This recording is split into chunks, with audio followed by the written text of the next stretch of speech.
All right, guys, welcome to the live stream if you're joining us. If you're not joining us, welcome to Nerd to Know Media and, of course, the True Penny channel.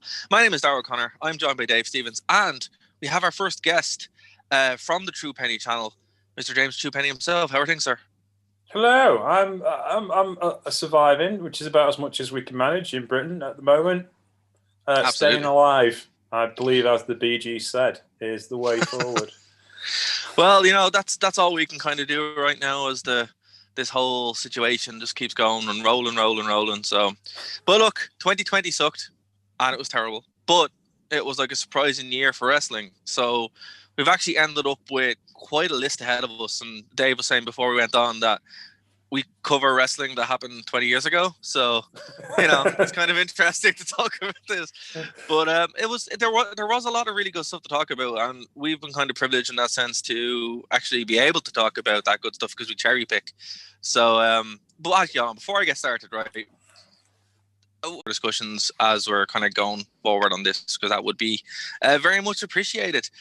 So, James, before we jump any further, normally I start all our shows by saying, hey, it's a great day for wrestling, anyone, but we're doing 2020 in review. So it is a great year for wrestling, everybody. It was. Yeah, welcome back to the only show hosted by people that don't hate wrestling. Yeah, we don't hate wrestling at the True Penny Show either. I would like to point that out. Me and Marcus Green have been accused of being the most annoyingly positive human beings on planet Earth at times. And the reason is because you don't cover WWE. Yeah, that's true. Yeah, if you covered modern WWE, I have a feeling that would change greatly. But that said, there was a lot of good stuff that happened this year. So let's kind of go from bottom to top here, because obviously Match of the Year is probably the biggest one here. Okay, let's go with the Mick Foley Masochism award. So Bryn obviously isn't here. He wanted to be here, but he couldn't be. So he picked Sammy Guevara for getting chased down by various vehicles. I think that's reasonable. I like that idea. Yeah, I think it's fair enough. Yeah, he took that bump better than Austin took the bump from Rikishi. Well, see, here's the thing. Sammy Guevara wasn't doing it for The Rock. Oh, that's true. So I don't think Austin was either, so I don't think the logic tracks, but I'll let it go. Fair enough. James, who have you got? My Masochism award went to Jon Moxley because since he's left WWE, but specifically this year, he's put in a punishing schedule on his own body. And I'm glad he's taking some paternity leave to have a rest, to be honest with you, because running as AEW World Champion and the IWGP US Champion, I know we're talking about North America only, but he put in some astounding performances and did some really stiff stuff. And he's top 5 wrestling star in the world. He really doesn't have to, and that's really what this award is about. If you look at the annals of the True Penny Show awards down the years, the Masochism Award has gone to guys like Jon Moxley, who have put things above and beyond the call of duty for professional wrestling. And I hope he has a nice rest. That's fair enough. Yeah. Dave, who have you got?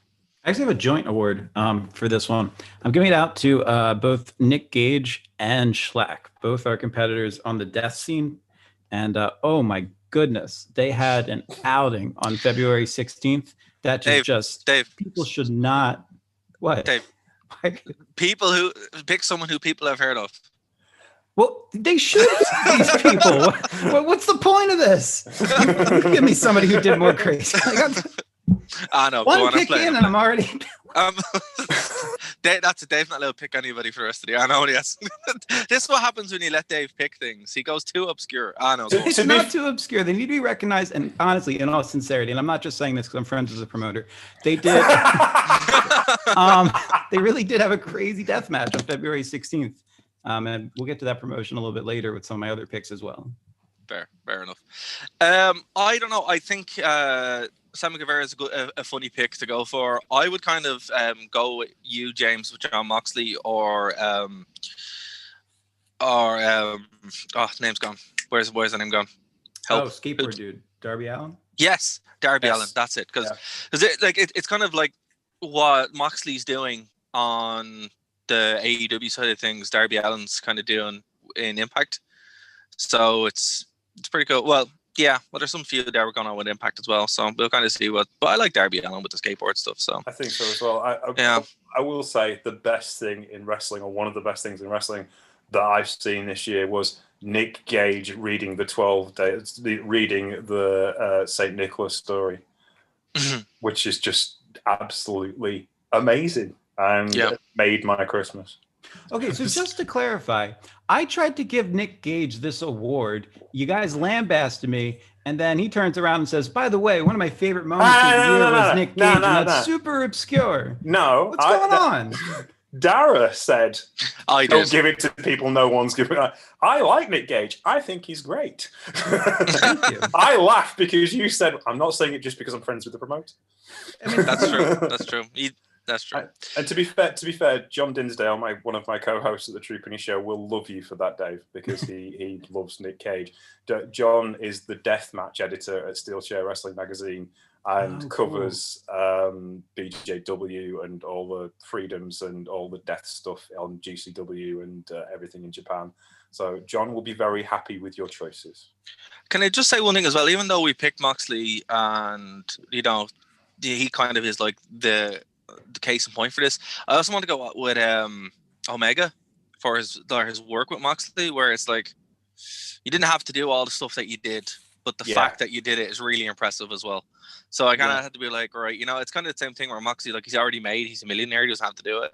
But Omega is not that kind of wrestler at all, and the fact that he's kind of put in that work and really kind of pushed the envelope as well, both in 2019 and 2020, is definitely worth a mention. So yeah, fair play to him. It's always cool when you see people kind of wrestle outside. Actually, speaking of which, I was watching you're talking about Edge on some YouTube channel, I can't remember, and it's kind of like, his match with Mick Foley was like the coming out party for him to kind of be a star and kind of work a different style, and that's kind of what I feel John Moxley was trying to get back to, but also what Omega was trying to prove. So there's a lot of crossover. I kind of see that. So it's a very apt category, James. Fair play. Thank you very much. I appreciate that. It's the categories kind of stuck after the first year, but they all seem to work. If you listen to the True Penny Show one, we also do Japan. We were going to do Europe this year, but literally nothing happened because there was a pandemic on. And what did happen was awful. You don't want to talk. You never want to mention again. So I'm like, right, fair. Yes. I understand that. So yeah. Okay, so what have we got? Okay, manager Valet of the year. So Bryn has, and I wish he formatted this better. So thanks, Bryn. So he says in quotation or in parentheses, best of a bad bunch, Taz. Okay. Okay. I don't know. James, who have you got? I've got Eddie Kingston, though he hasn't really worked as a manager per se, but he certainly has worked as a mouthpiece. He had kind of that. When Mick, you guys will get this reference because it's 90s wrestling. When Cactus Jack was looking after the Barbarian and Butch Reed as kind of a mouthpiece on the microphone and kind of a guider of a faction in WCW, it kind of reminded me an awful lot of that. But he's just an absolute blessed talker, and why wouldn't you want him on the mic promoting guys? They spent a lot of time with Pentagon Black and Lucha Brothers, dude, Phoenix, there you go. So you've got guys who aren't particularly secure in their English. You want the best mouthpiece you can hand. Hey, here's a guy who could talk the hind leg off a donkey. Sticking with them. And it was perfect. And I think Eddie Kingston has just had an outstanding year, despite the fact he's been all over the place. And yeah, I think for me, Taz has done well with that role that he's got in AEW, but it manages as it's not a very modern wrestling thing to talk about in Valets, and we've had some good ones this year. There's a lot of old tropes have come back in AEW. It's very much Bill Watts style, Dusty Rhodes style booking, which means you need mouthpieces, and Eddie Kingston's well placed for that. But the way I thought it was weird to best of a bad bunch, because of all the years with AEW basically just being WCW, it's just like, all right, fair enough. But yeah, that's fair. That's a fair comparison. Dave, who have we got? I'm actually going to go with Mandy Rose.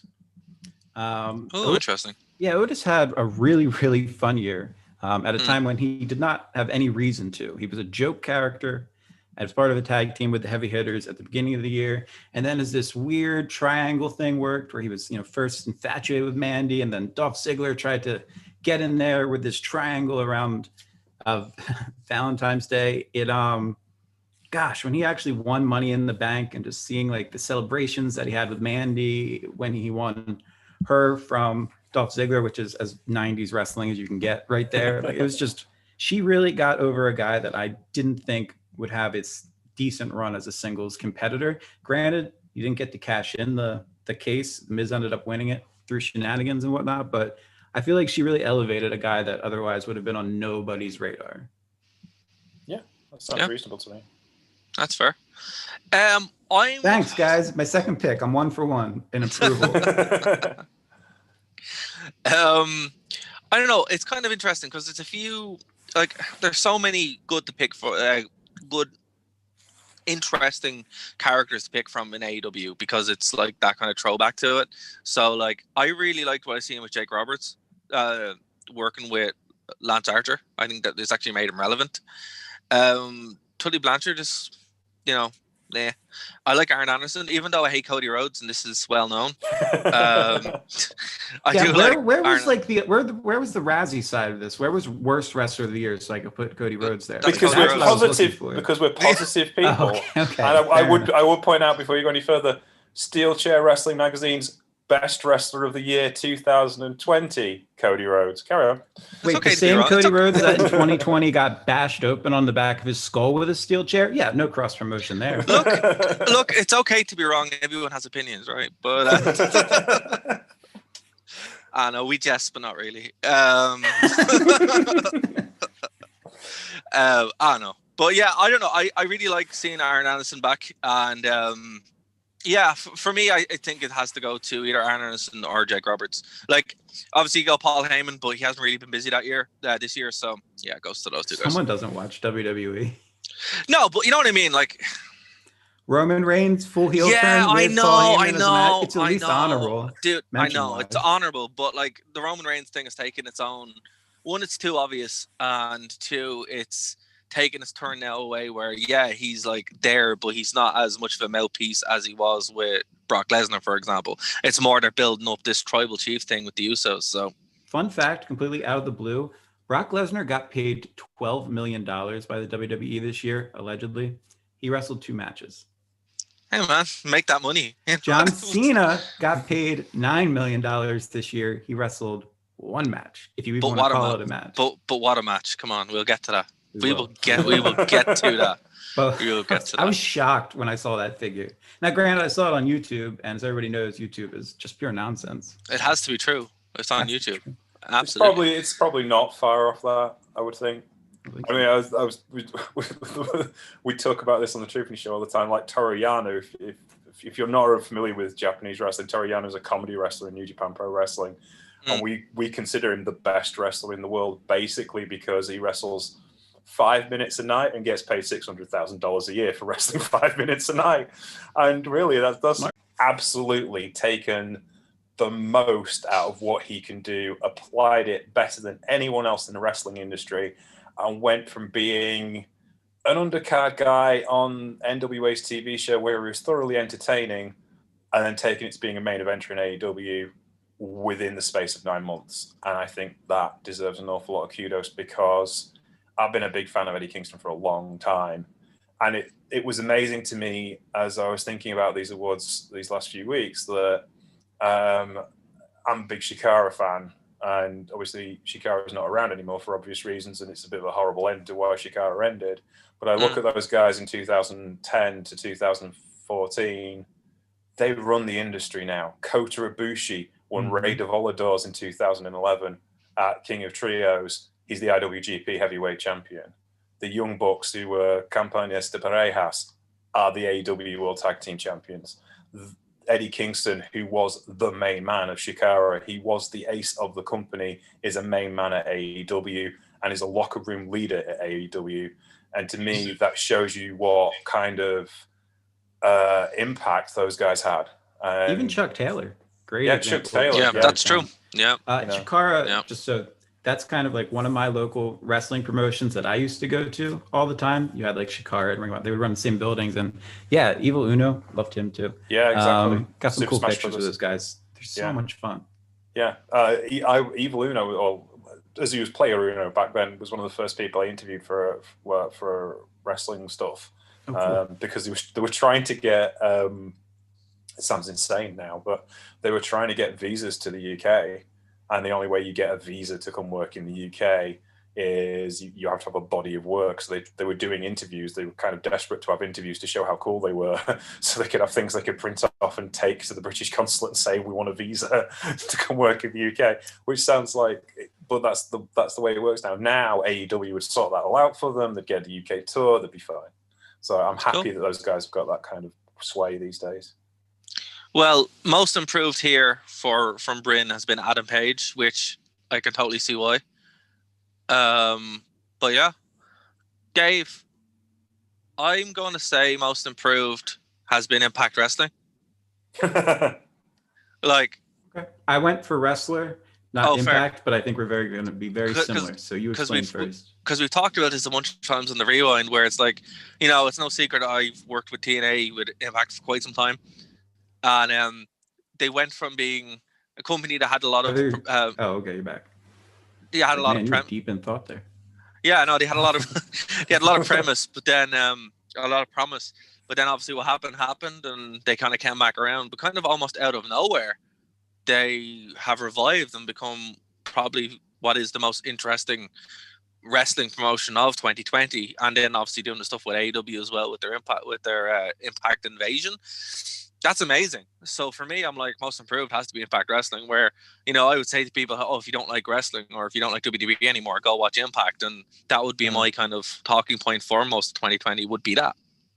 Yeah. And I'm not far off from that. I mean, we've talked about this at length on our shows where the lockdown has essentially been the great equalizer. Every company is kind of on the same level because there's, I went more specific, but stayed with Impact. Rich Swann, man. From the way that he left WWE as just a shoo away, whatever dancer, to what he's doing right now, he bulked up some in Impact Wrestling, and to become their champion, it's just, I'm loving the matches he's putting out right now, and it reminds me of those fond Pro Wrestling Guerrilla days where he and Ricochet would come to the ring and they would have, easily the best tag team in the world, and it's just so much fun to see him get this kind of push, which is deserved. And again, like you said, if you don't like WWE, you're missing out on some great stuff in some other companies. Absolutely. I will agree. I mean, like, I have a friend who we used to watch Impact every Sunday night for years. I'm not watching it tonight with her because I'm knackered. But we about 2 years, we just gave up. It was dreadful. It was awful to watch. It was a chore to watch. And there were some horrible people on the roster, and it was like we just gave in and started watching AEW and other stuff, and then we went through pay-per-views and stuff. But we have started watching it again because it has become interesting again. Especially the women's division has been exceptional this year, and especially the tag division as well. So I'm much more in favor of Impact Wrestling. Josh Matthews is still the worst wrestling commentator of all time, and I have to watch it with the sound off. But yeah, we've talked about this. It's kind of like he became a parody at some point of a wrestling commentator. If you go back a couple episodes, I did make a desperate plea to Josh Matthews to please go back to who you were 10 years ago, because you were one of the best commentators around. I didn't mention this before, but we were talking about most of you when you brought up Eddie Kingston. I also want to give props to Eddie Kingston because I'm pretty sure he doesn't realize that wrestling is not at work, or it's not fake. You know what I mean? Like, I don't think the guy realizes it. So still real more power to him. I love Eddie Kingston. There's a video that from a couple of weeks ago after he gave a speech in the locker room after the Brody King tribute, and it's just, nobody loves pro wrestling more than Eddie Kingston loves pro wrestling. Absolutely. He was, from everything, all the pros when he got signed with AEW, the amount of praise he got from his colleagues, and like, I can't remember which wrestler, there was a female wrestler, and she just ran into Eddie in the locker room, and the first thing he says was, "You all right?" And she was like, "Yeah," because she was nervous because it's freaking Eddie Kingston. It's like, "Oh, that's cool. You sit down. Do you want to have a chat?" Never met him before. I made sure she was all right, made sure she felt comfortable, looked after her. And there's a lot of veterans who would not do that. That's for sure. She was a rookie. She was kind of shy, and he made sure she was comfortable and made her feel welcome in the locker room and looked after her. He is what pro wrestling should be about. Well, it's funny that you bring that up, because Bryn's pick for comeback of the year, and he does put, again in brackets, may not count, Eddie Kingston, again brackets, close to retirement, has sold most of his gear to a lot, and then has become a locker room leader within 6 months. So, go him. Yeah, that's pretty cool. Yeah, I guess we're doing comeback of the year next then. Yeah, exactly. Yeah, that just ties in. So, James, who have you got for comeback of the year? I give this. I did this a while ago because the Troopany Show did it at the beginning of December, because we get into Wrestle Kingdom season, and that's a whole thing. Yeah. So we do previews and the actual shows, and then the follow up show.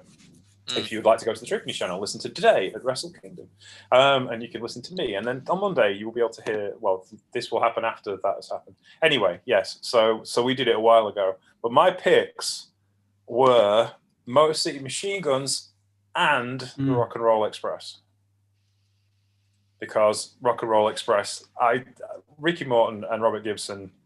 Well, Ricky Morton will continue until he's like wrestling in the grave, clearly.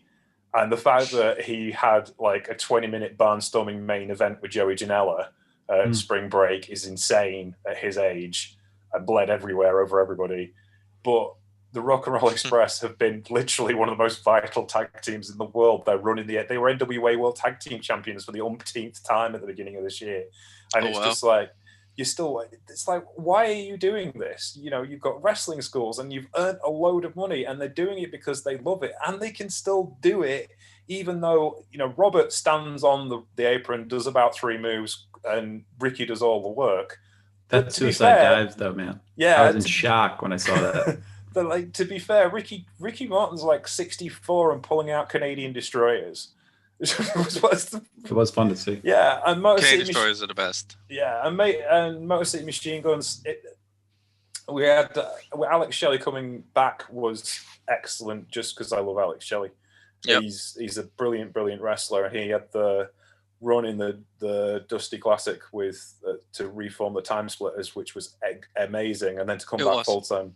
Sorry, it was. So I love Time Splitters. Yeah, and then to come back full time with Motor City Machine Guns. It's been absolutely unfortunate that throughout their career, Kushida, Shelley, and Sabin have never been all in the same company at the same time. So you could have like the best 6-man tag team ever, but no. Who knows? There's still time. There's still time. Yeah. If Kushida manages to run his contract out, they all end up back in New Japan for one last run at the never openweight 6-man titles. Watching them two back together is absolutely poetry in motion, and they're so influential on the tag teams that are around today. Tag team wrestling would not look the same if it wasn't for the Time Splitters and the Motor City Machine Guns. But I'm giving it to the Motor City Machine Guns just because they had more time together. They weren't splitting their time, if you will. You beat me to it. I was just about to get to there. Dave, who have you got? I love that you brought Motor City Machine Guns up, because they do not get enough attention for being just consistent for like 10, 15 years. I even like the little beer gun thing that they had to do when Shelley was out. That amused me. That was fun. That said, I hate this one's kind of a throwaway because it's way too obvious. But I mean, I don't know how I don't give this to Edge. The guy was supposedly retired, shows up at the Royal Rumble completely unexpectedly, unless you're somebody that reads rumors. And I mean, just the fact that he essentially came out of retirement to having the quote unquote greatest match ever, which actually wasn't bad. I don't know how I can even pick anybody else. I'm not a big fan of Edge. You know that, as you've watched our stuff we've covered of him in the late 90s, but man, it's just, I don't find a way to get around it. That's fair. For me, the comeback of the year is going to be Finn Balor in NXT. Went from just being completely forgotten in WWE on the main roster to going back down to NXT, rejuvenating the entire thing, and just having some absolutely fantastic matches. I don't know if you guys have seen New Year's Evil. It's just a phenomenal match. So fair play to Finn Balor, current NXT champion. So for me, that's a comeback of the year. Like, everyone had written him off, and I don't blame them because his work on the main roster, not so much. But yeah, so that's comeback for me. Next one, what we got? Oh, moment of the year here from Bryn is Kenny's heel turn. Yeah, that's reasonable. I think it was well done. It was a long time coming, and it was kind of like it's the kind of thing Gato would do in New Japan. They learnt an awful lot from Gato. Yeah. Gato's the best booker in the world, and he slow burns stories better than anybody else.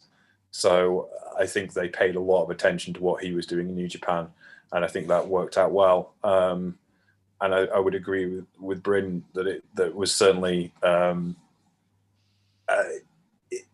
it was just so well done. And I think that for Western wrestling fans, I think the issue for Western wrestling fans is that they don't get treated with enough respect to be able to do that kind of thing. Like, you look back at what Ricky Steamboat and Ric Flair did in 89 and 90, that was 89. That was 6 months worth of matches. Yeah. And a few that lasted 6 months. You'd never get that now in any promotion.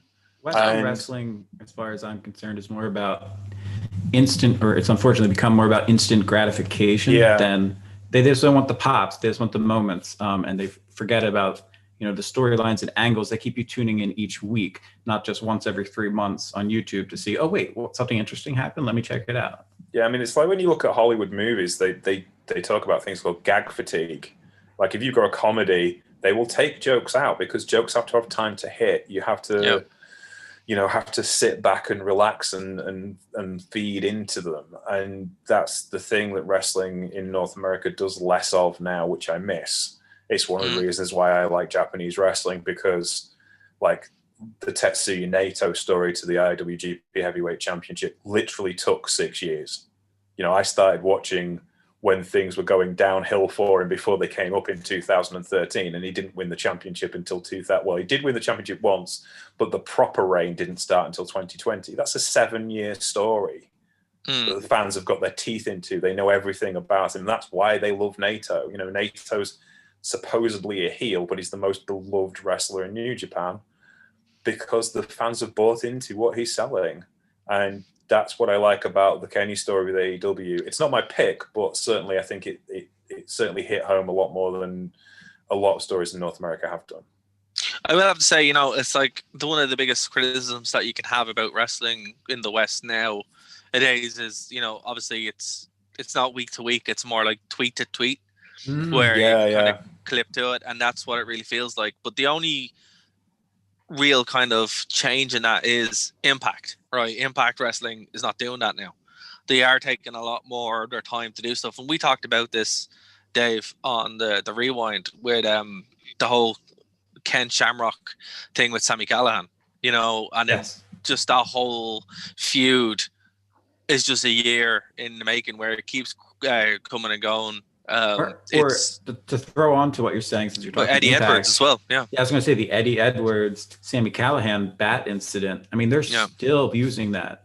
That's awesome. I mean, not so awesome as how it started, but awesome that they played into it. But no, that's it. Sorry, James, go. I was going to say, but again, that Callis is a territory guy, and Callis has also spent a lot of time in New Japan. He wasn't just sat there commentating on matches. He learned a lot from that storytelling sound, and I think that's the thing as well. AEW, I know you guys say it's basically WCW, but it's very New Japan in its approach. It's in its long-term booking, and you'd expect it to, because it's got loads of New Japan guys. Is it just somebody that I know put on Twitter that they really don't like the fact that AEW may be working with New Japan? So it's just really surprising to hear that person make those comments right now. Was that me? I didn't say. Well, yeah. I'm kind of more into Brian said. Hang on a second. It was like, who doesn't want to see this? And you replied, I don't. No one does. Yeah, but that is also like I'm saying it's influenced AEW and it's influenced Impact. I didn't say I want to see them wrestle each other. God no. No, what I will say is, like, don't get me wrong, AEW is great if they just took away Cody Rhodes. That'd be brilliant. If just he never wrestled ever again, it would be, totally fine. Well, he will be going on paternity leave soon as well, won't he? So there you go. Brilliant. Hopefully he never comes back. Don't get me wrong, it's not that I hate him. It's just he just needs to stop badmouthing Triple H and it'll be fine. Well, yeah, there is that issue. It's just he just cannot stop doing that. So if he just gets over it, it'll be fine. Anyway. So, look, I think Impact Wrestling, the fact that they have that kind of, you can watch it month to month to month, and then a couple of months out, you're still kind of caught up, and you've not missed anything, but the storyline has kind of progressed. I think that's great. It's weird because we're going back and watching wrestling from the 90s, obviously. No, I wanted to pick the cat as Valet. But what's great about it is, like, if you actually go back and watch that stuff, or anyone who checks out our show will know that at the moment we're doing an arc that begun in August of 1999, and we're still following it now going into 2000, the January 2000. That just doesn't happen nowadays. Your WWE in particular, just if you didn't watch the show on Monday, not much has happened a week later, or they've completely dropped stuff or forgotten things. So it's a nice throwback, to have long-term storybooking, because stuff actually means things rather than tweets, that you get, this big moment. Okay. All right, well, what now? Great. I'm glad that Bryn got this much time for us to talk about his answer, but how about you guys? Moment You're welcome, of the year. Bryn. That's fair. Yeah, he's here more in spirit than he'd like to be, I guess. Moment of the year. Look, I don't know. For me, I'm just going to jump in real quick and say, probably Drew winning the belt. Very surprising. WrestleMania in general, actually, I want to change it to WrestleMania in general this year. It was the weirdest, strangest thing I've ever seen on television, but I also loved every moment of it because of how weird it was, except for watching it in the room with my parents, because the women matches where there was no crowd or no noise, and if you weren't watching the screen, it really sounded awkward. So yeah, just they're like, oh, what's this? I'm like, oh, it's WrestleMania, and then it's just like you turn away from the screen and you're like, this literally could be loads of different things at the moment, what it sounds like. So but in general, WrestleMania was great for me. Moment of the year is just the fact WrestleMania happened and how it happened. Yeah. To only find out 7 days before. Well, actually, my moment of the year kind of related to WrestleMania, but would happen in November, and we could say, the whole Undertaker retirement thing, but I want to pick a specific moment. And this is the moment that hit me the hardest out of everything I watched in any promotion of wrestling all year. And that was 81-year-old Vince McMahon coming out to the ring and acknowledging the fact that the Undertaker was retiring. That's what hit me more than anything. Because if you watch the documentary, Last Ride and all that came out, basically Undertaker will do whatever Vince asks him to do. He'll come back and do a match, etc. So to have Vince actually walk out and say, even reference WWF, which was like a crazy moment too, to finally admit, like, yeah, he's done. This is it for Taker. That's when I think it hit me the most, and I don't mind saying it. We talked about in our show. That's when the waterworks started going for me, because I was like, this is not a work in any way. Like, he's done. And Vince is saying, I'm not going to ask him to do anything. So for me, that was my childhood, my life, of everything just kind of in that moment. I was like, wow, just wow. Right, also, watching James? people get thrown off a building in Money in the Bank was interesting. Oh my God, I forgot about that. That was amazing. Sorry, I forgot that happened. James. Mine is nowhere near as epic as that. I was just really excited for Motor City Machine Guns coming back. It was like this. This is it, and it was just a personal one for me. It's like I've missed this style of tag wrestling, even though I watched New Japan Junior Tag Wrestling, which is kind of really built on that style. It's just not as good as watching the Time Splitters on Motor City Machine Guns. It's not. It's different. I'm saying it's not as good. That's not fair. The teams there are very good. But there's also been a flat year for New Japan's junior heavyweight tag division because whoever held the belts got injured. So it was just like, and they've got too many titles really for like the COVID era, because Yeah. I think we counted up like me and Ian Hamilton from I can't remember what site he works for. I think it's for Wade Keller. That's not, I can't remember. We was talking in chat, and he was like, he counted up 8 tournaments that they've had this year. So like the junior heavyweight tag team division has kind of been a bit pushed to the side. Yeah, pushed aside. But Motor City Machine Guns, just watching them, just like, this is, I think they wrestled the Rascals the first couple of shows on Impact, and it was like, this is so good. They're exceptional to watch. And I don't normally get teary-eyed for like veteran teams or veteran wrestlers, but it's like, these guys deserve one more run in the sun. You know, this is absolutely. They have been so influential on what tag wrestling is these days, and they deserve the kudos for it. So yeah, absolutely, yeah. And also, sorry, the only thing I hate. No, it's okay. The only thing I hate about the Guns coming back is that they don't use their old music. I know it's a small thing, but I love their old music. Anyway, sorry, go on. I was going to say the other thing that made me pop was Desperado from New Japan, who's their current IWGP Tag Team Champions, said on Twitter in Japanese, and I translate it, said the quote tweeted Motor City Machine Guns GIF from Impact Wrestling, and he's like, me and Nobo could have them. I was like, yeah, like, that's cool. That's the kind of thing I want in like cross promotional stuff. It's just like picking on other teams. But see, that makes it feel more kind of real. Like it kind of ties into the next one. Promotion of the year. Bryn for some reason has AEW, but he did say technically didn't watch enough of them of yours to qualify. Well, that's your own fault, Bryn. I'm not sorry. Accepting that as an answer. But he even said he didn't watch enough of them, even though I told him to watch Impact and good things. He just wanted to go to Cody, so it's like, all right. What's wrong with you? But yeah, what I did, for me, obviously, it's Impact Promotion of the Year because of this cross promotion element that they had, right? Where, like, as you said, they acknowledge. I know AEW do it too. But whatever. They acknowledge that other people exist and other promotions exist, and it adds to the overall landscape of the product. It's not this weird isolation sandbox that WWE have. Can I jump in real quick and ask you a question, Dara? Yes. So I just want to make sure I'm just as pure clarification for our listeners. AEW is not an acceptable answer. However, picking Impact because they chose to work with AEW is a proper answer. Of course it is. Okay. No, I just want to understand. No argument. Just wanted to clarify that. No, it's just basically once I can remove Cody from the situation, it's okay. So that's why we don't get interviews with AEW. No, don't get me wrong. I like AEW. AEW are great. It's just Cody Rhodes isn't. That's the problem. Just get rid of him and it's fine. But it'll be fine. But yeah, Impact Wrestling get it for me for a lot of reasons. They've worked with so many great companies and they literally made the biggest storyline of the year with this invasion thing before. Obviously, Brody Lee died in the passing of Brody Lee, and that kind of took things a little bit. That was in 2021, though. Yeah, I know, but still, it kind of took away from some of the work they're doing there, so they will get back to it.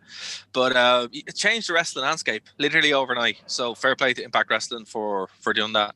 But yeah, that's why they get promotion of the year for me. So James, to you. I'm going to feel bad now because I'm going to say AEW. It's okay. It's okay. It's okay. Look, I have no problem with AEW. I'm going to say this. I'm going to give an honorable mention to Ring of Honor just for keeping Sumi Sakai employed because she's the greatest human being on earth. But back to my actual answer.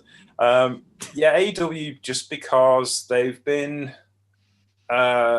creative with what they've done, like you said. I think I like the style of booking because it's a throwback, but it's still got a modern edge to it. They've reinvented a lot of people without them losing their charm that they had in the first place and the reason why you liked them in the first place. And I think they've taken chances. They've probably signed far too many people, and it's a shame that certain people didn't get the opportunities that they could have done because of COVID.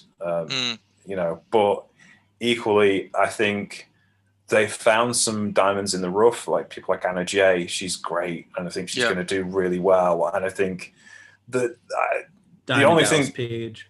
I was thinking younger people, but you know, He was on their programming. For So I talking think diamonds, we gotta Sting- acknowledge it. But yeah, but I think Sting, oh yeah, Sting's not even on Moment of the Year. it's all The right. mighty Sting. have crowed away. Yeah, but I think they've got loads of upside as a company that can grow, and they've done a lot with what they've got. Again, I would agree. Like they don't particularly need to keep relying on old people so much, and there are things they could fix. Like, why hasn't Hikaru Shida got half an hour to the show by herself? So good. I have to I say, don't have any problem with saying that she is the best wrestler on the planet right now.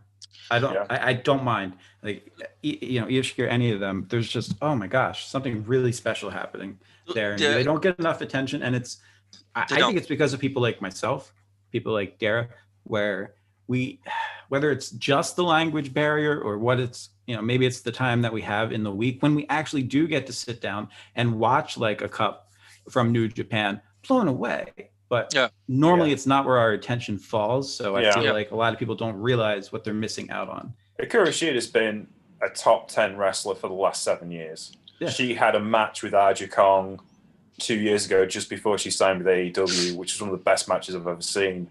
And the fact that she understands character so much better than a lot of any wrestlers, really. The match she had with Aja Kong, she made Aja Kong bleed, and she didn't wash her tights. So that every time she appeared on TV, she had Aja Kong's blood on her tights. Oh, that's cool. that's so hardcore. Yeah, and it's like that is like, I beat God, now try and beat me. But dude, here's the thing though, right? The women's division in Impact and in AEW are just out of this world. Like, and I love WWE, quite frankly. We're for sure. Like, that's later. it. Well, that's it. Like the WWE's women's division is night and day from what it was. But the fact that unfortunately. Watch our last show to figure out what I mean by that. Stop trying to make Armageddon 1999 happen. I want Armageddon 99 to happen. Where is my pool? In 1999. What's going on? Hold on a second, James. Have you listened to the show from 1990 like we did? I listened. I didn't get a chance to today because I listened to the other show that you sent me yesterday, but I didn't get a chance to listen to the 99 one. I will do this week. So basically, Dave is referring to the pool evening gown match from Armageddon 1999, and he talked about it for 10 minutes about how it was the best thing ever. So that's for reference for anyone who check out our last show, and you can get all the context. Dave needs to see the FMW swimming pool death match from 1996. That's what he needs to see. Making notes. Making notes. I Wait, love who which promotion was it? That was FMW, and it was a no rope, double hell death, exploding barbed wire sea mine match. Wait, was that the one with Jack and Funk? No, it was that was the same promotion, but different promotion. That was the IWA promotion. That was the FMW one. Was make a note. Yeah, watch FMW 1999.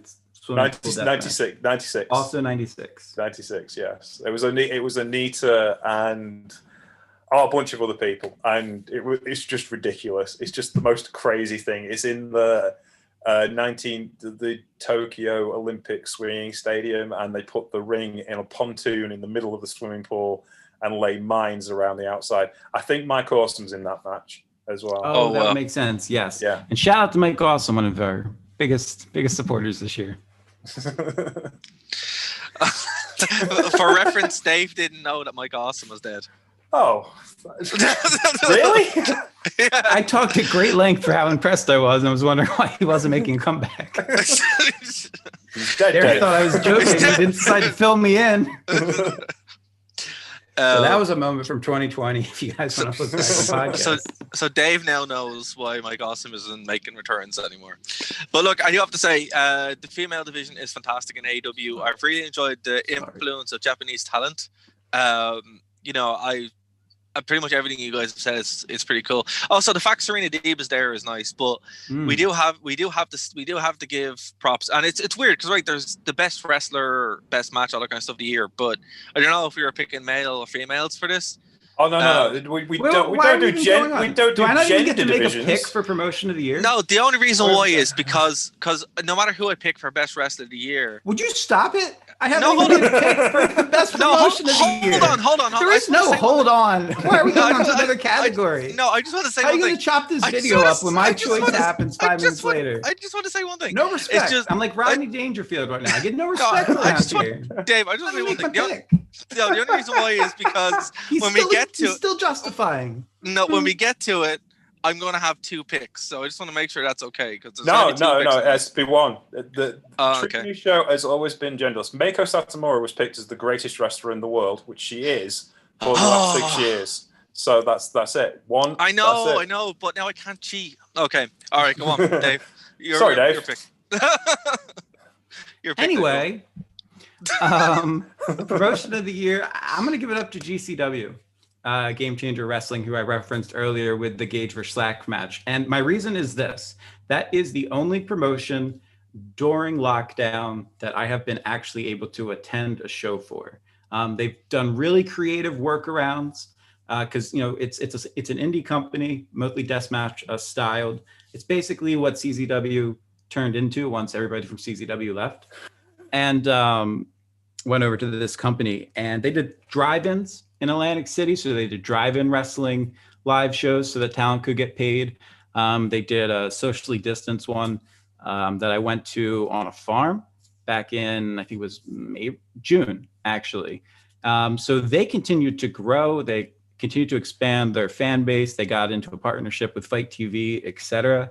And I just want to give it up to them for actually finding a way as an independent promotion with essentially no media grab. You're not getting money from a network to be on or anything like that. And they're surviving and they're thriving. So I got to take my hat off to them.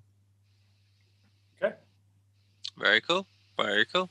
So now make your damn pick, Dara.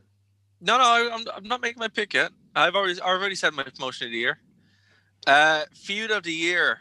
Bryn has the Elite versus the Inner Circle. Ugh. No. I'm just curious, has Bryn ever left Reddit, or is that just where he lives? I don't know. I'm just assuming he's just been on the AEW, you know what, all year, man. We're gonna have to have words.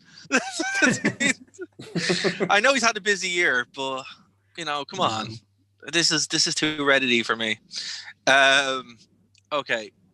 So James, go for it there with your pick. Oh, are you going to let Dave pick for Feud of the Year? Let Dave go first. With his I'm not going first. What was your pick for? What was my pick for Feud of the Year? Yeah, you got and then I'll go for James because he runs this network, and at least I know you'll actually go to him after me.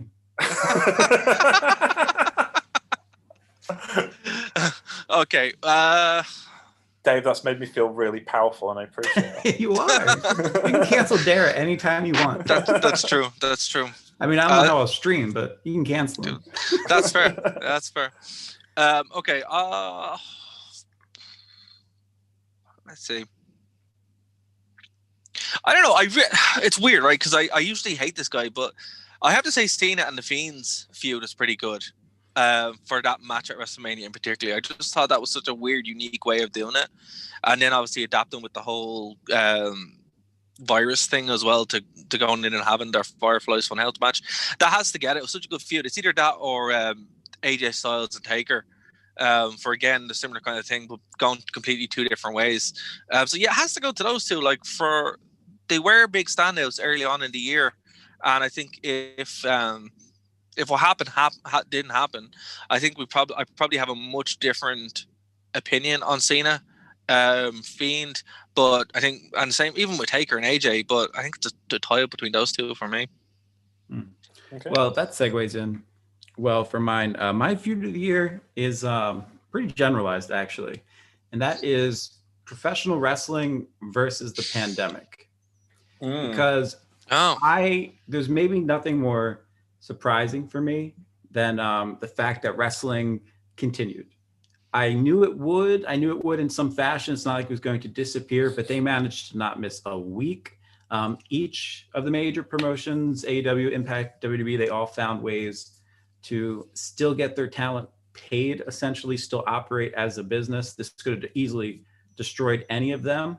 And you've got Impact, which is kind of like a cockroach during a nuclear war, just for whatever reason survives. And you got AEW, which has significant financial backing, focused in Florida. You have WD, focused in Florida. They were able to lobby, how do I put this? They were able to lobby politicians in an appropriate way to be declared a business that could still operate. So that's a nice way of saying there's a right-wing lunatic in charge of Florida. There's lots of nice ways to say things, but I won't say them. I won't even mention who worked for the administration. So point being, but no, in all sincerity, it's also one of the heartwarming things for me. It's just this constant innovation where we got cinematic matches and the Thunderdome, which has become a little played out at this point, but you got all of these new types of matches and situations and ways to deal with crowds, ways to interact with the fans that Chris we never Benoit would have gotten cameos to see without what happened here. And you also got a Chris Benoit cameo as well. And Kenny Omega cameo, thanks to the Thunderdome. Enzo too, he's banned. Enzo as well, yeah. Can't shoot him. Anyway, point being, aside from Dara, super impressed with the fact that wrestling is still going hard and is surviving this pandemic. They found a way, and hats off to them. I can't think of anything tougher than that. I can't think of a feud more back and forth. People didn't want them open. People didn't want them shut down, and they got through it. We even got through Roman Reigns being blacklisted and coming back. So a lot happened because of this pandemic. That's true. He was blacklisted and come back. Yeah. Was he blacklisted? I just thought he was like taking. Well, if you read Reddit, yeah. Well, yeah. I mean, obviously, Reddit is like everything. But speaking of which, right now, after what you said, Dara, Bryn is furiously typing on there. John Cena was never in the NWO. The match sucked. That Firefly Funhouse was complete nonsense. James? My feud of the year was a good old-fashioned wrestling feud, which is Deonna Purrazzo versus Jordynne Grace. Oh, go pick. I mean, don't get me wrong, no Dashwood, but I'll listen out to your pick. And go up there. It was... I think Deonna Purrazzo is an outstanding professional wrestler, and she's very creative and was absolutely wasted and was completely just signed so she didn't sign with AEW when she went to WWE, and that's absolutely unfortunate. And it's a bit like when it just was just wrong in my estimation of why would you warehouse this great talent that could do amazing things with most of your roster. And then she finally broke out and she was able to bring this feud with Jordynne Grace, who I also adore. I think she's an exceptional talent. And they put in together these matches that were just excellent stories, well told. And Purrazzo has got this kind of presence about her, and a lot of it, I mean, she comes through the Rip Rogers system of training, so she's very well rounded in basics, and she's picked up on the Fujiwara armbar as a finisher, and that's made it about her persona, and it's got a very Bockwinkel flair kind of feel to what she's doing, and I appreciate that. It brings a sense of like professionalism and that style of championship, very much what Nick Aldis has done with the NWA title as well. Yeah, sure. Yeah, and Jordynne Grace is kind of like her Dusty Rhodes in the sense of she's a big, technically adept, very powerful wrestler, but it kind of set Jordynne Grace up to go do some X Division matches. She became a threat to the whole roster, which is what Purrazzo's job is, to elevate other people, and she elevated Jordynne Grace, and Jordynne Grace was already on a high point when she got there. So I think she did a really good job with that particular story. Both of them did. And I think it was kind of like it was an old-fashioned wrestling story told in a modern environment, and I like that a lot. Yeah, I basically, it ties in very nicely to what I was going to say next. Really big fan of that particular feud as well, which is nice. Moving forward here, I mean, she was my favorite, so I found out that Dashwood was with the company. Yeah, well, that's exactly where I was going. She was my favorite too until the wrestler of the year, who I have to pick now, because I'm not. Oh, you are doing it! Oh yeah, my goodness gracious! Also, I don't say goodness gracious. What was that? Well, I wasn't going to, but now I have to because I'm not allowed to pick them out. Wrestler of the year for me is Emma. So, or what's her actual name, Dave? Tenille Dashwood. Tenille Dashwood. Yeah, well, she's It's not still even in a it. real name. I don't know what a real but name that's is. I don't know. That's what her Anyway. Impact name is. I don't know. I've just been so impressed by her in Impact.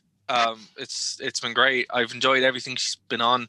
The product in general is fantastic, but when she comes on my screen, life just gets better. So there we go.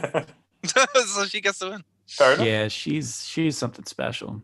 Yeah, absolutely. She's something special, which is why we spend way too much time talking about her on our shows. Absolutely, that's why. Oh wait, her real name is Her real name is Tenille Dashwood. I'm trying to look up what her Impact name is. Her real name is Emma. Fair enough. Fair enough. According to Wikipedia, it redirects. So yeah, sure, why not? No, Darren, I don't think there's anybody who've been more stunned with to come out of the blue this year than like Emma. Yeah, I know, right? Just it's crazy. The change in look, the everything. I mean, hey, maybe in another life she doesn't try and shoplift, and we get to see her more in WWE. I don't know.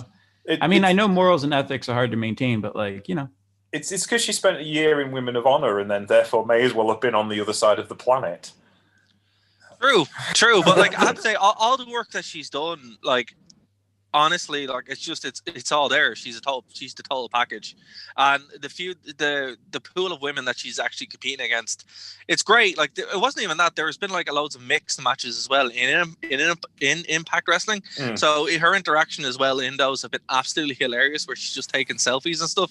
It's brilliant, because she has full character, but then also been able to go out and just have phenomenal matches. So come on, for me, that doesn't emphasize what you're looking for with wrestler of the year. I don't know what does. I think one day somebody's going to write the book on Women of Honor to the 2018 to 2020, and it'll be like that Death of WCW book. Because it's just like, how did you have this much talent and do nothing with it?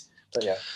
Well, that's why we don't cover WWE week to week, because we answer the same question. So why are we doing Wrestler of the Year before Tag Team of the Year and? Because I want to talk about Emma. Okay, well I'm cool with that. Yeah. Yeah, and also it's because the way Bryn presented it to me as well here. So yeah, my way around goes Tag Team and then Wrestler. But anywho. So we're doing Wrestler of the Year first. No, we're not. We do Wrestler of the Year. We're not. We're doing Tag Team first. This is okay. We did Tag Team. Dave's calling audible. Okay, right. So pure nonsense. Okay, so right. Bryn picked FDR for his Tag Team of the Year. It's reasonable. I will go with the Good Brothers for my Tag Team of the Year. How dare you? I know. So Dave, follow that. Yeah, my Tag Team of the Year. I can't even believe I'm saying this. Is actually a women's tag team, and that's Sasha and Bailey. Cool what? Choice. That's a cool choice, though. I like it. Okay, yeah, I know. I don't think I've ever picked a female wrestler for a match of the year, tag team, or wrestler of the year in my entire history of doing this sort of thing. Sure. But that's from where they started, from where they started with the tag team championships together, you knew the feud was going to happen at some point, and I'm kind of including that feud against each other into this. It was just, man. I mean, Bailey, the complete character shift, that worked. Nobody thought we'd get away from Hugonomics or whatever it was that she was doing for a while there. But man, I have not fallen. Heel Bailey's class. Heel Bailey's amazing. But more importantly, Sasha, man, she I don't know if I just didn't notice as much in previous years, or she really is doing something extra this year. But it just seems like the bumps that she takes, the bumps that she takes, the moves that she actually do. It's like there's that AJ Styles-esque accents that she gives moves that set her apart from people just doing a normal suplex. And Sasha, just for whatever reason, for me this year has really lit my eyes up as, you are incredibly special. I now know why you sat out and waited to get paid more, because you deserve it. She's crazy good. You deserve it. Clap, clap, clap, clap. Yeah, clap. so tag team here, Sasha and Bailey for sure. Obviously, the Good Brothers, I'm completely behind. Love that they won the Impact Championship. That leaves just the AEW Championship for them, and then they have held the belts for every major promotion that currently exists. Well, they've held all the belts that matter. Yeah. Don't say yeah. He just slighted you, James. No, they've held the IWGP Heavyweight Tag Team Championships like 5 times. So there you go. He's slighting AEW Tag Team Championships here, which I fully expect to happen with this Bullet Club revival that they're kind of doing with the crossover. Could I just say at this point, to quote Tama Tonga this week, if there's no Tongans, there's no Bullet Club. Well, fair. That's a fair point too. Well, I would say if there's no Devitt, there's no Bullet Club. But okay. The other one I heard, no wrestling, there'd be no Bullet Club. The other one I heard this week was this current the AEW version of Bullet Club is like a Deo tie with 8B Priestley's, which I thought was very funny. I like that. Yeah, and in full honesty, Sasha was almost my wrestler of the year, but Sports Illustrated decided to give it to her, so I picked something different. But she, honestly, Sasha, I love. Love and love and love. Emma's great, but she doesn't have the in-ring capability. And Sasha was in The Mandalorian as well, which is pretty cool. Yeah. True. Yes, nice crossover. Yeah, absolutely. Mm-hmm. Okay, James, who have we got? I'll pick the North. Ooh, really? Controversial. Yeah, controversial. Because I like them as a tag team. I think they're really, really good. I think they're good individual wrestlers, and I think Ethan Page is just funny and he makes me laugh, and I enjoy his work online as a self-promoter, and I just enjoy them as a tag team and watching them as a tag team because they're kind of a throwback to the Steiners, that kind of big hit, tag team of the 90s, Doc and Gordy kind of tag team with a bit more of a sense of humor about them, and I like that. Not Josh Alexander, obviously, he doesn't have a sense of humor at all, but that's a good straight man to play off against someone like Ethan Page. So I'm a big fan of Ethan Page. He's worked very hard at Impact, and I'm assuming that this is some kind of ruse as far as his contractual obligations are concerned to get him back in the company. I hope so, because I think he can do that creative stuff in Impact where it would kind of get, even in AEW, it would just kind of get lost in the wash, whereas in Impact it's got a much bigger splash because it's a smaller company and therefore he has a bigger impact, if you'll pardon the pun. It's a bit like the Jay White situation in New Japan at the moment, which is hilarious. But it's kind of like he Impact's the right place for him to be. Absolutely. I'm not sure that he would. I think he'd do well anyway. Don't get me wrong. I think he's incredibly talented and he'd find his niche. But I think he's got more options in Impact and he's got more stuff to do in Impact. You see, I think that's important. And what's great now about 2020's, 2021's world is that, like, there's these little... It's the thing I said about the territory system. When those territories are there, you can go off and, play with them and kind of become your big stars in it. And then try WWE. If it doesn't work, you can go somewhere else. And it's good that AEW is kind of like that other place to go for that. But like we've said, Impact Wrestling is the farm for AEW. But it's also where you get to see these massive breakout stars happening and just a good wrestling product that doesn't have Cody Rhodes ruining it. It's great. I like to see where he lands. Put it that way. I'm more interested to see where he lands than where Jay White lands, because Jay White's probably staying in New Japan after what I've read today. Yeah, exactly. Okay, well, wrestler of the year here. Brain has picked Jon Moxley. It's fair. Fair enough. I don't know, That's though. fair. I would say the 2019 Jon Moxley. I would agree. He made more of an impact by leaving and then surprising everybody on Memorial Day. Yeah, it's the same with Jericho. It's the same with Jericho as well. 2020, 2019, not so much as well. But yeah, no, Dave, you're right. Go on. Sorry. No, any thoughts on Jon Moxley? I don't have anything else to go. I was just. You're saying you want me to make my pick? Yeah. No. Yeah, exactly. Yeah. Well, this one's really easy. I know who this is going to be. So my pick for wrestler of the year is actually The Undertaker. And I'll tell you why. Because he commanded the most attention globally to professional wrestling out of everybody. Did he have more than one match? No, he sure didn't. Did that matter? It sure did not. Because nobody captivated the general public and also fans of wrestling's imagination the way that The Undertaker did. And maybe I'm Lord of the Ringsing this with the third movie and saying, hey, let's just give you the Oscars. It's kind of like a lifetime achievement. But but I don't think I am. I genuinely think he took up a lot of conversation. He's the only wrestler that made me laugh, made me cry, made me super involved in his matches, made me actually care to turn on the television and watch the modern product.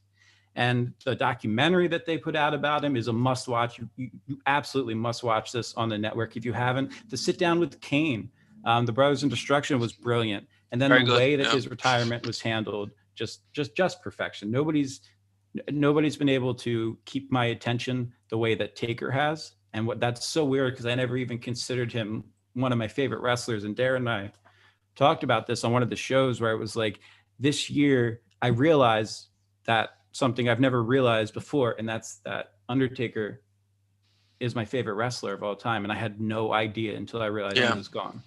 No, we had the same kind of kind of realization. Yeah.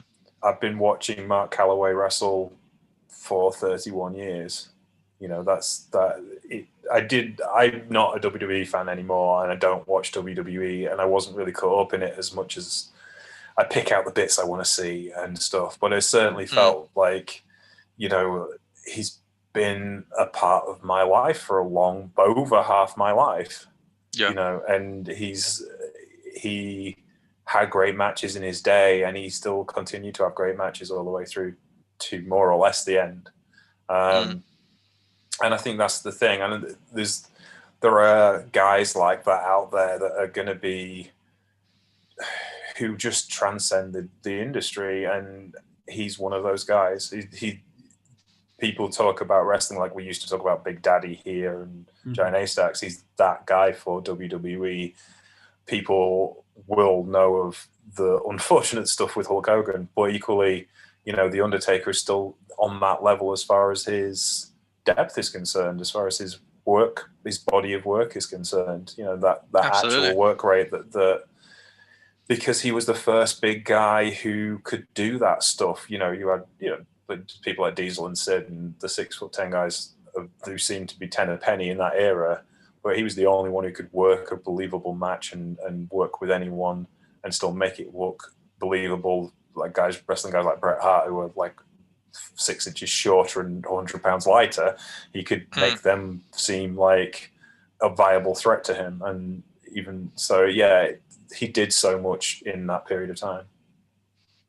Oh, absolutely. You know, it's one of those things as well that, like, The Undertaker is wrestling, you know, is Western wrestling for a lot of people. So it is what it is. Like, you know, obviously I love Triple H and stuff like that, but I think, as Dave said, we had the realization around the same time that Undertaker was everyone's favorite wrestler, you know, and it's just, that's probably the biggest loss for this year, is that he is gone. And also, Undertaker, unlike Hulk Hogan, hasn't blocked me on Twitter. So I blocked Hogan as well. James, are you in on this? I'm not blocked by Hogan. Oh man, you have to. That's why I get this show. You sure will be.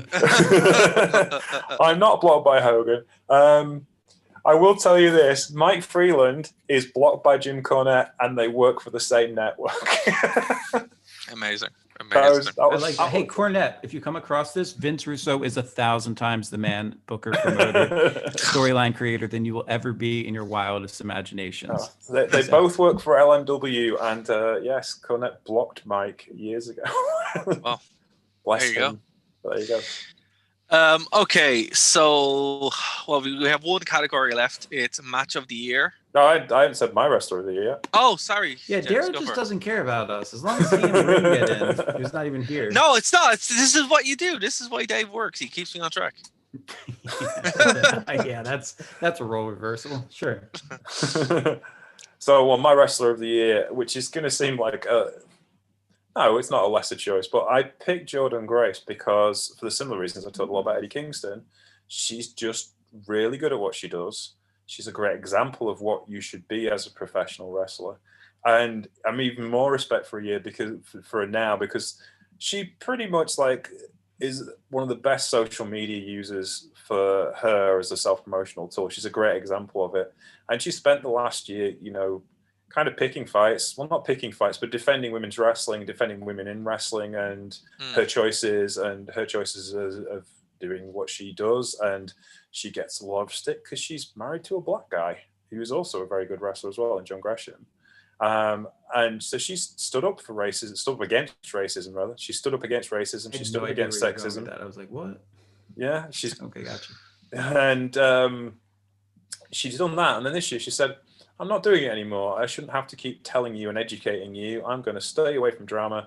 And she now just posts pictures of her cleaning her house and looking after the dog. And I think that's a good thing. I think she's taking her personal stress away from her life. But also, no, we shouldn't have to be educated. We should just know this stuff now. We shouldn't have to be told. And I think that's really cool. So as a wrestler and as a human being, my wrestler of the year is Jordan Grace. I like that. Cool. And something else we shouldn't have to be told is that James gets to make picks. I think that's very that's one. And I also would like to point out, I would like to preface before we did Wrestler of the Year, my point was, hey, I'm going to go second because I know you'll definitely get to James and won't try and just move on. And you still did. You still tried to skip along. It's almost like I'm running a stream, monitoring the chat and looking at Brent's picks at the same time. and hosting a show. I don't know what pictures of Bryn you're looking at, but they can't be more captivating than us. Okay, so can I move on to match of the year? Is that okay, Dave? Like, yes. We have control? Absolutely. All right, so match of the year, Bryn picked Young Bucks versus FDR. Again, I'm flabbergasted by these choices. But there you go. Reasonable wrestling match, Dara. Oh, I know. But, come on. There was, the Firefly Funhouse and everything else. Huh? Anyway, I'm not going to get into my pick just yet. But what I will say is, Dave, what is your pick? I know where he's going with this.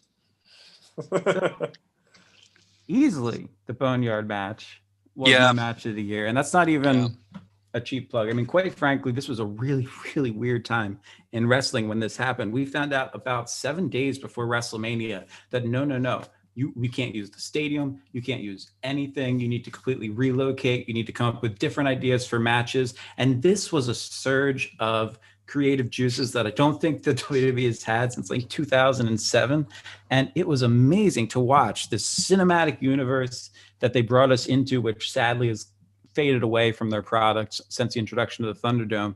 But this match had everything in it that I wanted to have. It had the right match for Undertaker to be able to retire on and be able to go, I'm great. People loved it. They think that was the best match of Mania for the most part. AJ, it's AJ. So what are you going to get? And they incorporated the Good Brothers. They incorporated so many different elements. AJ took it to a level that I don't think Mark Calloway expected him to. And I say that with all respect because of some things that he said as Mark Calloway in interviews, where essentially he had no choice but to bring back out the American badass persona because AJ was making specific verbal attacks on the mic, specific promos against Undertaker's wife. So he couldn't pretend to just be this dead man gimmick. He had to kind of meld all of his different characters over the years into the badass to come in and to watch him ride off on that motorcycle at the end with the pyro going crazy. And man, and just an amazingly fun, entertaining match that not only was apropos for the Undertaker's career, but also set in motion some amazing matches we would see over the next couple of months, including that Money in the Bank match, which was pure hysterical. And just this match was something special to me. And I've watched this match at least 4 or 5 times, aside from initially covering it on our show. That's how genuinely entertaining it is for me. And I think you can watch it out of context anytime you want on the WWE Network, and it will hold up. Just astonished at what they were able to do in such a short period, in such a chaotic time, not knowing what they were going to do, not knowing where revenue was going to come from. And they're still going strong. And AJ, he lost his buddies as they ended up getting fired right after main eventing WrestleMania with him, which I don't think has ever happened in history. This match was special. It was a special one that I think all of us living in uncertainty during April, not knowing when things might open, if things would stay closed, which we now know almost a year on that they did. It was a bright spot that I think brought a lot of us out of a kind of weird depression-y state when we were working from home and like we had to acclimate to this new atmosphere of the world. And I've said it many times, but wrestling is kind of that escape from your reality. It forces you to suspend your disbelief to even, acknowledge that something like this can be entertaining. And to have that, to have those moments, to have this match in particular, nothing in 2020 compares wrestling wise for me. It set the tone. Fair. Yeah, like again, I think the match at full gear, the Bucks versus FDR, is a very good match. Now, I think I did on the show call it one of the best tag team matches of all time. So look, it's a fair pick. The Royal Rumble is pretty good this year. Money in the Bank was wild, completely different as well for all the reasons that you said. Boneyard match is, again, up there, but to pick something a little bit different.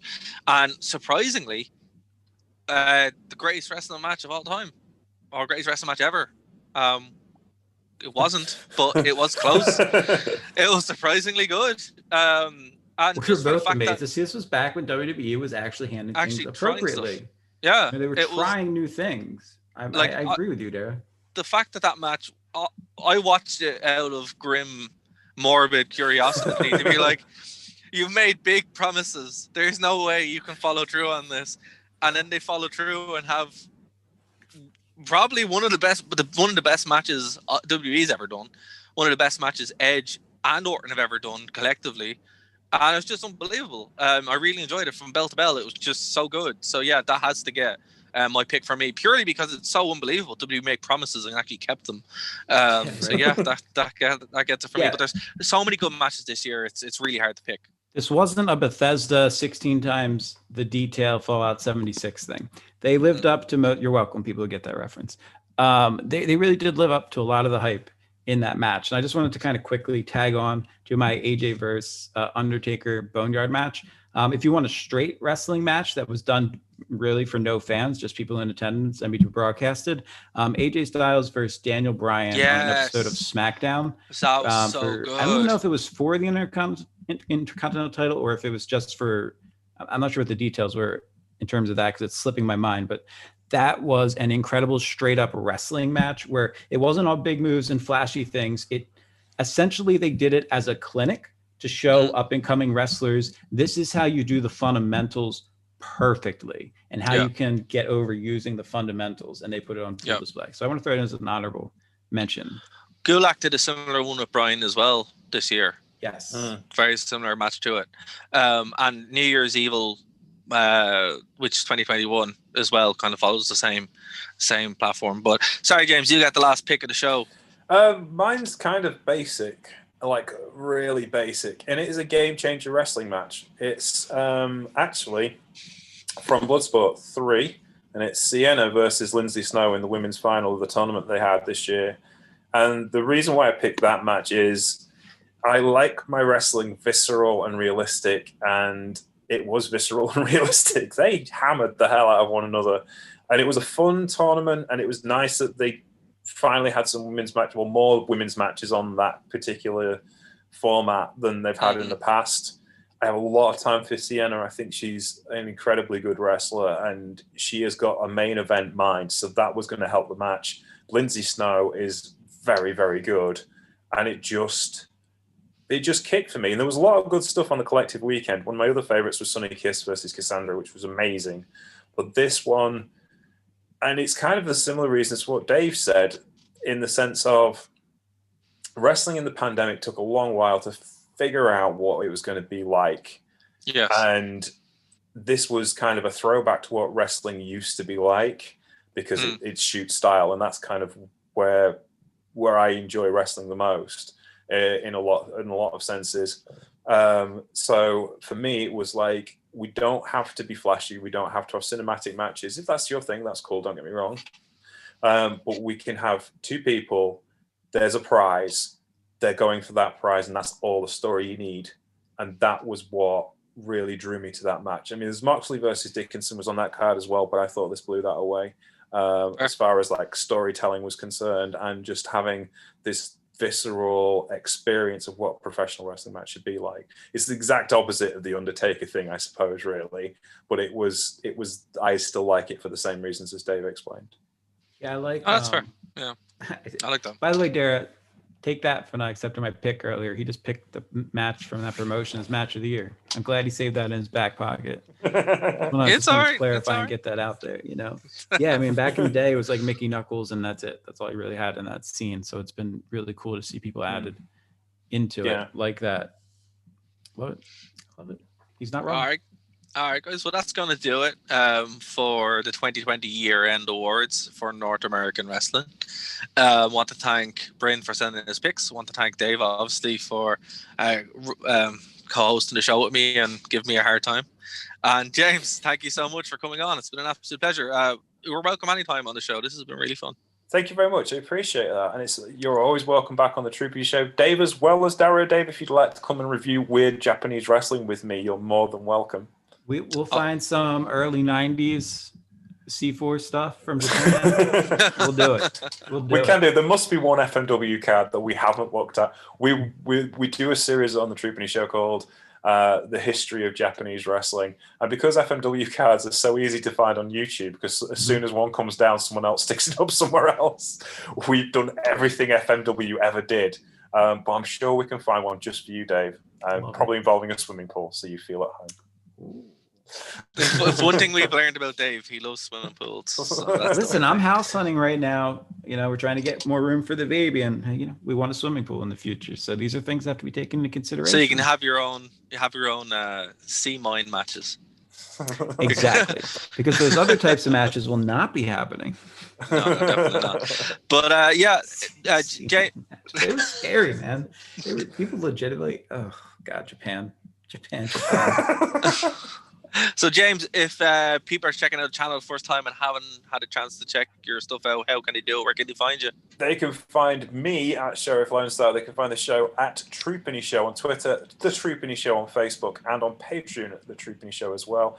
We're on SoundCloud, iTunes, Stitcher, God knows every other podcast provider you can think of. I actually did search the other day, and I found some podcast providers that I didn't know existed. That we're on. So yeah, shows are Monday is the Troopany Show, which is kind of like my show, which goes out every week. The Today at shows go out when there's a big event. So I did Wrestle Kingdom. There's a series on Wrestle Kingdom. There's a series on Best of Super Juniors and World Tag League, and a series on the G1 Climax. Occasionally, I haven't done it for a while, but I do telling stories. There's a whole selection of podcasts on there, which is just kind of like an audio book of my writing in the past for different websites and stuff, which I have the rights to.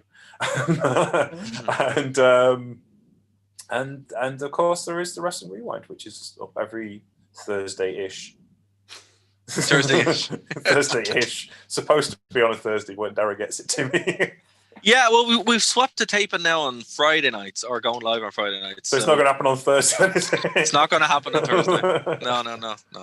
No. But no, we are back to normal. Obviously trying to get some technical stuff issues sorted out. So yeah, thanks for having us on the network. We very much appreciate it, and looking forward to a more normal 2021, hopefully. So yeah, it'd be interesting to see where we are in a year. But yeah, Dave, are we still doing hashtag Save Dave or?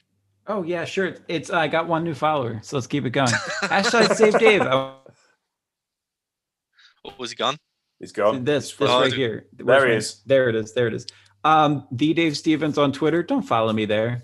But follow me on Instagram. I do post interesting stuff there. But also follow me on Twitter because, you know, ego. Hashtag Save Dave. And I hear that there's about 80 million people that just lost somebody they were following. So if you guys want to come my way, no complaints here. Do you want those people following you, Dave? Listen, it's all about metrics. You work in tech long time, it's all about metrics. Following you on social media, but just not following you. And Emma, no, never mind. Moving swiftly on, guys. If you have just found us, if you're checking us out on the True Penny channel, if you're checking us out on Spotify, iTunes, all that good stuff, go over to Nerd to Know Media, check out all the stuff there. TheWrestlingRewind.com, you can find us as well. And of course, if you are checking us out on the True Penny channel, thank you so very much. We'll be back next week to talk about, Dave, I have the best episode of SmackDown ever, which you're not allowed to look results up for. No, I you have have it to just sitting watch here. it. I'm either gonna watch it tonight or tomorrow. It depends on when, Oh, it's gonna be if so I get fun, done James. before You the football championship. But yeah, I'm James, excited. when you hear it, you're gonna be like, oh, that makes so much sense. I mean, But you can yeah, tell I'm him looking what forward it to it. is as long as he doesn't spoil what happens. No, I can't tell him what it is because then I it will can't spoil the remember what surprise. happened on SmackDown 20 years ago. I can barely remember what happened last week. This is important. This is an important one, and you guys will see why. So do check out the rewind next week. And if you're checking us out here, go live because we tape about 11:30 on a Friday night, English Irish time. So that's when you guys can pop in the chat. So, guys, thank you for my two co-hosts and for Bryn out in the AW Reddit sphere. Thank you so much for joining us, and we'll be back next week. Bye, guys.